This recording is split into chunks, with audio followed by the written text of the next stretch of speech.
Hi everybody, I'm Brian. Let's go do some woodworking.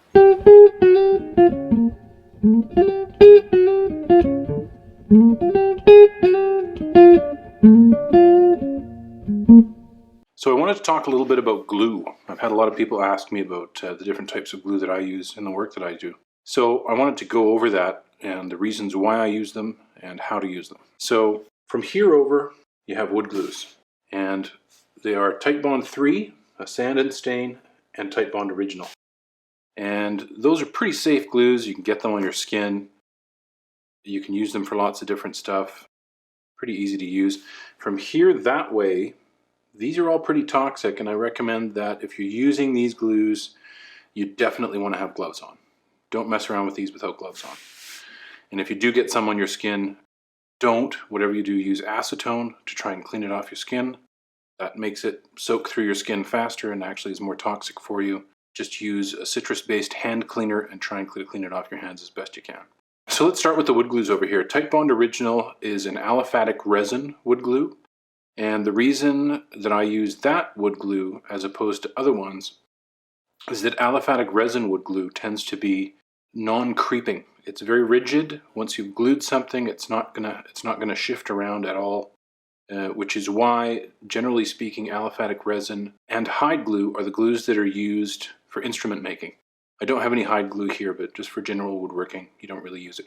Next to it is sand and stain, and I'll use that when I'm doing repair work on furniture. When I need to glue something and I'm concerned that when I apply the finish on top, there's any sort of a possibility that the glue that I've used may not soak the finish in. So this is a great glue for using in a situation like that. And Titebond 3, of course, is a water-resistant glue. It's not waterproof, but it's a water-resistant glue, and I use the Titebond 3 as opposed to Titebond 2, which are both polyvinyl acetate glues. I use the Titebond 3 because it has a longer open time. I think we've all glued something up and the glue starts going off on you and the panic begins. So any glue that gives me a longer open time, I'm definitely for that. And incidentally, the Titebond Original on the end there is a very short open time, so you really have to make sure you're set up when you're going to glue something with Titebond Original. The next glue here is a polyurethane glue, and this one I believe is made in Germany, and it's called Klebrit. And you'll notice how I have it sitting here. I have it in a plastic container and I have it upside down. And the reason that I have it in there is that right now all the air inside this bottle is up here. So if something happens to this glue and it goes crusty, it's going to go crusty up here, up on the top. And it's going to stay fresh down here where I can pour it out of the bottle. If I stored it right side up like one of those and it got a little bit of crust on it, those bits would start coming out and it would make a mess of whatever I'm gluing up. So I always keep these upside down once I've started using them and just let them foam up. You can see some foam in the bottom of this. And that's okay, that'll dry.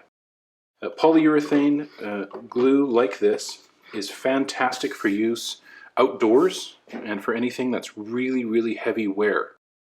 The only thing you need to know about polyurethane glue is that you must wet the surfaces before you glue. You have to take a damp cloth or something and get those surfaces nice and wet before you put the glue on. You don't need a lot of glue because it foams and expands just like the spray foam that you can get in the cans. So some nice little thin beads, put lots of water, little thin beads, clamp it together and don't mess with it. Let the glue foam out, don't try and clean it off, because once it's foamed out of the joint, it looks very messy, but it's actually quite easy to clean. So just let it foam out, let it make its mess, and then it sands off pretty readily after that. The next glue is epoxy, and epoxy is great for doing all kinds of things in woodworking. A lot of people think that epoxy is too expensive because you have to buy the big containers. And yes, it is a little bit of an investment to buy the bigger containers, but I think that once you measure out how much you use, as opposed to wood glue or any other glue, the cost is really quite similar. There's not really a big cost difference between the epoxy and the regular glues. I tend to use epoxy with a slow hardener. So this is the slow hardener, standard 105 resin and the 206 slow hardener. You can use other types of hardeners. There's fast hardeners, there's tropical hardeners. There's 207 special clear hardener, which has UV inhibitors in it. And there's a whole science behind epoxy and how it works. For dowel joints on slab furniture, casework, for things where I'm concerned that if I don't have enough open time to assemble the joint, it could go off and give me a really hard time. I think this is a great alternative. The only concern with epoxy is that if you get it on stuff, it will stain the wood. So make sure your setup is good, take your time, wear gloves, keep everything really super clean, and you'll have good success with epoxy, and it's very strong and water resistant. And then on the end over here, you'll see some CA glue, or Crazy Glue, I guess is the brand name. But it's followed by a little bottle of activator, and so the activator is great. You can use the glue to stick things together temporarily when you're making jigs. I use it a lot when I'm doing butterflies and slabs, or I'm doing inlay. I'll take my piece of inlay, or I'll take my butterfly, and I'll temporarily place it where I want it with maybe 1 or 2 drops of CA glue. I can scribe the perimeter of whatever it is I'm going to inlay, and then just snap it back off again.